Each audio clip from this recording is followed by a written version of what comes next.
దిల్ రాజు గారు కాన్షియస్గా press meet పెట్టి గోదావరి జిల్లాలో జరిగినటువంటి ఒక ప్రమాదం అంటే గేమ్ చేంజర్ ప్రీ రిలీజ్ ఈవెంట్కి వచ్చి అక్కడి నుంచి తిరిగి పెడుతూ ప్రమాదానికి గురైనటువంటి ఇద్దరు యువకులకి ఆయన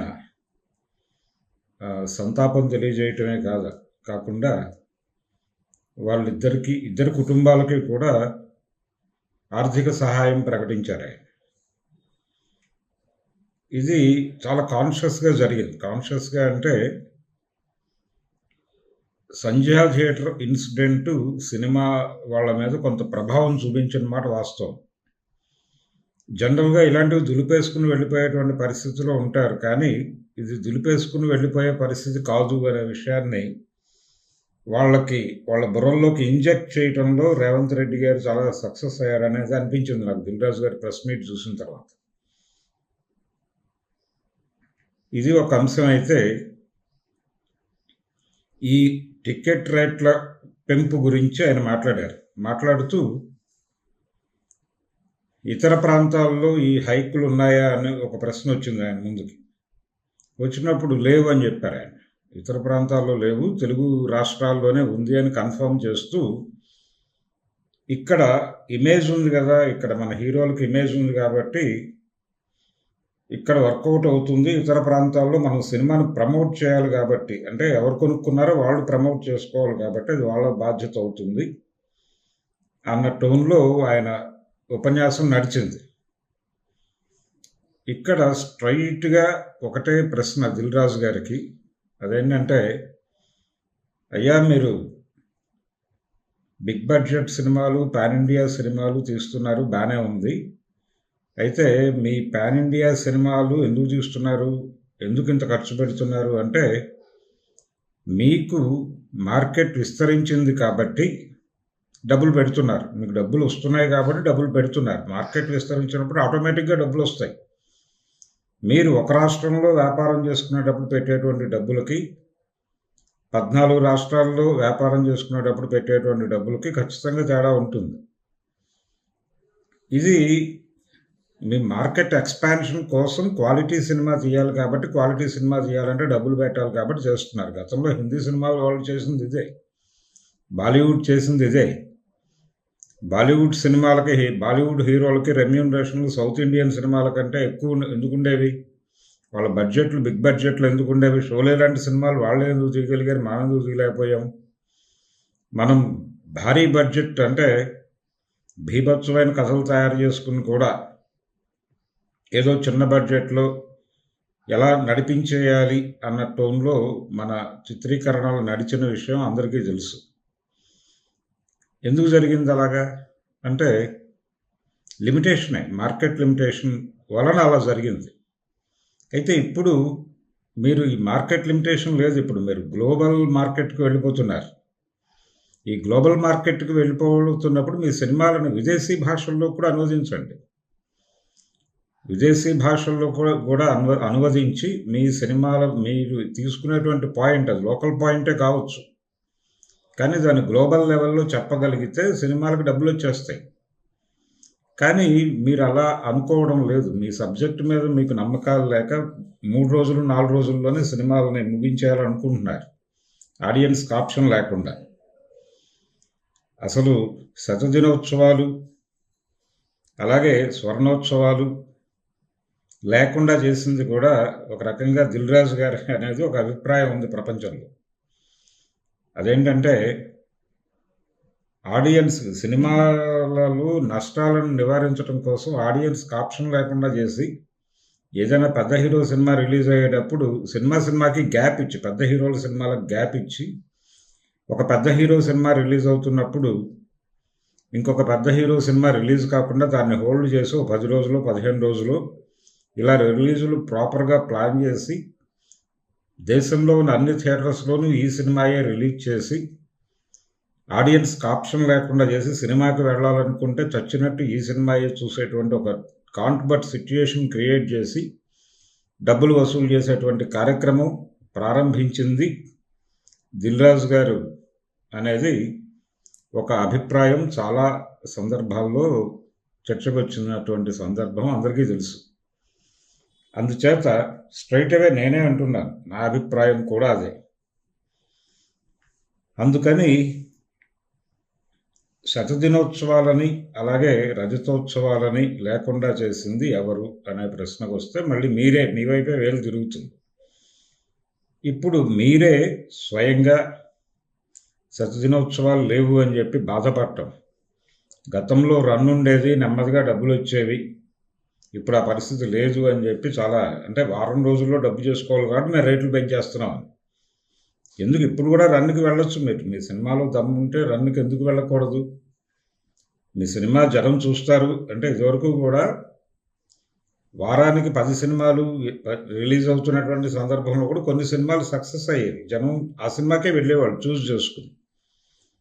ఎందుకు వెళ్ళేవాళ్ళు? మిగిలిన సినిమాలు కూడా అరాకొర చూసేవాళ్ళు. ఎందుకంటే అప్పుడు థియేటర్ ఆడియన్ ఫ్రెండ్లీగా ఉండేది కాబట్టి చూసేవాళ్ళు. ఇప్పుడు ఆడియన్ ఫ్రెండ్లీగా థియేటర్ లేదు, లేకుండా చేసిన దానిలో భాగస్వాములు మీరు. పైగా నిర్మాతల సమ్మె జరిగినప్పుడు మీరు ఒక మాట చెప్పారు, మల్టీప్లెక్స్లను కూడా ఆడియన్ ఫ్రెండ్లీగా మారుస్తాను, స్నాక్స్ రేట్లు తగ్గిస్తాను. అవేవి ఆచరణలో సాధ్యం కాలేదు, మీకు పట్టించుకోలేదు మీరు, అలా జరిగిపోయింది. ఇప్పుడు మీరు ఈ సద్దినోత్సవాలు లేవు, రన్ లేదు కాబట్టి టికెట్ల రేట్లు పెంచుతామని మాట్లాడటం చాలా దారుణం. రాజు గారు, దయచేసి ఈ టికెట్ల రేట్లు పెంచడం ద్వారా ఎవరినైతే మీరు కోర్ ఆడియన్ అంటున్నారు, మీరు అన్నారు ఆ మాట, ఎవరికైతే ఈ సినిమా చూడాలనేటువంటి ఆదుర్దా ఉంటుందో, very first day very first show చూడాలనేటువంటి కోరిక ఉంటుందో, ఆ ఆడియన్స్ అయిపోయాక మామూలు ఆడియన్స్ వచ్చేస్తారు ప్రశాంతంగా, నో ఇష్యూస్ అన్నారు మీరు తెలివిగా. కానీ ఎవరు ఆ కోర్ ఆడియన్స్? ఎవరు? అభిమానులే, సినిమా హీరో అభిమానులు. ఆ హీరో అభిమానుల్ని, వాళ్ళు ఎంతో అభిమానం చూపించేటువంటి హీరో, వాళ్ళు చూపించిన అభిమానానికి ఏదైనా రిటర్న్ గిఫ్ట్ ఇవ్వాల్సింది పోయి వాళ్ళని కోసుకు తింటాం ఏంటండి? ఇంతమంది అభిమానులు ఉన్నారని చెప్పి కదా వాళ్ళు నిర్మాతల దగ్గర డబ్బులు వసూలు చేస్తోంది. అంటే ఇంతమంది ఆడియన్స్ ఉన్నారు నాకు కాబట్టి ఇంత డబ్బులు ఇవ్వాలని అడుగుతున్నారా వాళ్ళు? డిమాండ్ అండ్ సప్లై అని పవన్ కళ్యాణ్ గారు చెప్పిన సిద్ధాంతం ఇదే కదా. సో అదే అభిమానులు కోసుకు తినేస్తున్నారు మీరు. వాళ్ళని ఎందుకు మీరు, అంటే వాళ్ళని ఎందుకు డివైడ్ చేసి కోర్ ఆడియన్స్ అంటున్నారో అందరికీ తెలుసండి. కాబట్టి ఇది ప్రాపర్గా అనిపించలేదు. మీ ప్రెస్ మీట్లో మీరు మాట్లాడిన సందర్భం, మీకు తెలంగాణ ప్రభుత్వం కూడా క్లియరెన్స్ ఇచ్చేస్తుంది అని నేను బలంగా విశ్వసిస్తున్నాను. దిల్ రాజు గారికి డెఫినెట్గా ఈ సంక్రాంతి సినిమాలకి ఇబ్బంది ఉండకపోవచ్చు. ఏపీలో ఇబ్బంది లేదనే విషయం ఆల్రెడీ పవన్ కళ్యాణ్ గారు తేల్చి చెప్పేశారు. తెలంగాణలో కూడా సాధ్యమైనంత వరకు ఉండకపోవచ్చు. కానీ ఆంధ్రాలో ప్రీ రిలీజ్ ఈవెంట్ సందర్భంగా జరిగినటువంటి మరణాల గొడవ కొంత మేరకు ఎవరి మీదన్నా ప్రభావం చూపించవచ్చు, ఒక ఆర్గ్యుమెంట్గా ముందుకు తీసుకురావడానికి. కానీ అది ఇన్సిడెంట్ వేరే చోట జరిగింది. వెంటనే ఈ ఇన్సిడెంట్ జరగగానే వైఎస్ఆర్సీపీ వాళ్ళు ఎంటర్ అయిపోయి వేరే కామెంట్స్ చేస్తున్నారు. అది ఇంకో గొడవ, విడిగా మాట్లాడుకుందాం, దీనిలో కలపొద్దు ఇది. సో దిల్ రాజు గారు కొంచెం అభిమానుల కష్టాలను దృష్టిలో పెట్టుకుని, థియేటర్ల దగ్గర బ్యానర్లు కట్టేవాళ్ళు, చొక్కాలు చంపుకునేవాళ్ళు, నానా కష్టాలు పడేవాళ్ళు, పాలాభిషేకాలు చేసేవాళ్ళు, హీరో సినిమాలకు డేస్ అంటే బోర్డులు రాకపోతే డబ్బులు ఇచ్చి బోర్డులు పెట్టించేవాళ్ళు, ఇన్ని కష్టాలు పడేటువంటి అభిమానుల్ని మీకోసం, మీ సినిమా ప్రమోషన్ కోసం మీరు ఏర్పాటు చేసే ప్రీ రిలీజుల్లో అరిచి గోల చేసేటువంటి అభిమానుల్ని మీరు కొంచెం మరీ వాళ్ళకి సినిమా కాస్ట్లీ కాకుండా చూడాల్సినటువంటి అవసరం ఉంటుంది కదా. ఒక్కసారి ఆలోచించండి. ఆలోచించి ఈ ధరల పెంపు అనేటువంటి కార్యక్రమాన్ని ఆపేసి సినిమాని జనాలకు చేరువుగా తీసుకెళ్ళటానికి, జనాలు మళ్ళీ మళ్ళీ రావటానికి అనుకూలంగా థియేటర్లను మార్చండి, థియేటర్ని ఆడియన్ ఫ్రెండ్లీగా మార్చండి. అది ఆ మాట కూడా వచ్చింది ప్రెస్ మీట్లో ఒకరు అడిగారు, థియేటర్స్ ఆడియన్ ఎన్వీగా ఉన్నాయి, అందుకని జనాలు మళ్ళీ రావడానికి భయపడుతున్నారు, జనాలు మళ్ళీ మళ్ళీ వచ్చే వాతావరణం మీరు కల్పించండి అన్నప్పుడు మీరు ఈ మాట చెప్పారు. Core audience, non core audience అని చెప్పి ఒక సిద్ధాంతం చెప్పారు. అది డెఫినెట్గా కరెక్ట్ కాదండి. మీరు ఏదో demand and supply, core audience, non core audience, ఈ సిద్ధాంతాలు రకరకాలు చెప్తున్నారు. కానీ ఆడియన్స్ థియేటర్ రాకుండా చేయాలని మీరు కుట్ర పన్నుతున్నారు అనేది వాస్తవం. మల్టీప్లెక్స్ ఆడియన్స్ని విడిగా ఒక మార్జిన్ గీసేసి సాధారణ ప్రేక్షకులందరినీ కూడా ఓటీటీలకు గెంటేయడానికి మీరు కాన్స్పిరసీ చేస్తున్నారు అనేది వాస్తవం.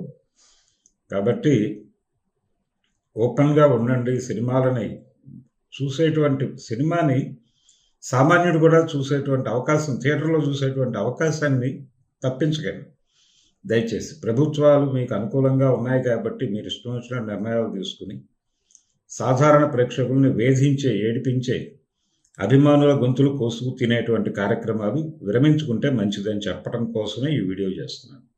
అన్నట్టు రాజుగారు ఒక విషయం చెప్పడం మర్చిపోయాను మీకు, సారీ. అదేంటంటే దీన్ని కుమ్మక్కు రిలీజులు అనేవాళ్ళం ఆ రోజుల్లో. ఏది ప్రతి హీరో సినిమాకి, అంటే హీరోల సినిమాలు పోటాపోటీగా రిలీజ్ అయ్యేవి కోడి పందాలలాగా. అలా దాని మీద బెట్టింగ్లు కట్టుకునేవాళ్ళు. ఈ హడావిడిని రద్దు చేసి మీరు అందరి హీరోల సినిమాలని ఒక సిస్టమేటిక్ వేలో అమర్చి ఏ సినిమా తర్వాత ఏది వేయాలి అనేది ఒక రూట్ మ్యాప్ ఇచ్చేసి కుమ్మక్కు రిలీజులు అనే ఒక పద్ధతిని అడాప్ట్ చేసింది కూడా మీరే కదా, మీ ఆధ్వర్యంలోనే కదా. అంటే సినిమాల నష్టాలను నివారించడం కోసం మీరు చేశారు ఆ పని, కాదంటలేదు. మీ ఆలోచన తప్పని నేను అనటం లేదు. నష్ట నివారణ చర్యల్లో భాగంగా మీరు మరికొంతమంది, ఆ రోజుల్లో దాసరి గారు అనేటువంటి ఆ నలుగురు కావచ్చు, మీరందరూ కలిసి తీసుకున్న నిర్ణయమే. మీరు ఒక్కళ్ళు ఎలా తీసుకుంటారండి ఇండస్ట్రీ నిర్ణయాలు? మీరంటే మీరని కాదు, ఇండస్ట్రీ పెద్దలు మీరందరూ కలిసి అలా కుమ్మక్కు రిలీజులు అనేటువంటి ఒక కాన్సెప్ట్ తీసుకొచ్చి పక్క సినిమా, అంటే ఈ హీరో సినిమా రిలీజ్ అయిపోయి వేరే సినిమా హీరో రిలీజ్ అయ్యే లోపు జనాల జేబుల్లో డబ్బులన్నీ ఈ సినిమా గుంజేసుకుంటే అప్పుడు ఈ సినిమా తీసేసి ఆ సినిమా వేసేవాళ్ళు. ఇది కదా సిస్టమ్ మీరు అడాప్ట్ చేసింది. అందుకని మీకు తెలియకుండానే సినిమా బతుకుని 10 రోజులు కుదించేశారు. మీరు 15 రోజులకి లిమిట్ చేసేశారు. లిమిట్ చేసిన మీరే సద్దినోత్సవాలు లేవని చెప్పి ఆవేదన వ్యక్తం చేయటం దారుణం కదండి. దయ్యాలు వేదాలు వల్లించినట్టుగా లేదు అది పరిస్థితి. అందుకని కొంచెం ఆలోచించండి ప్లీజ్.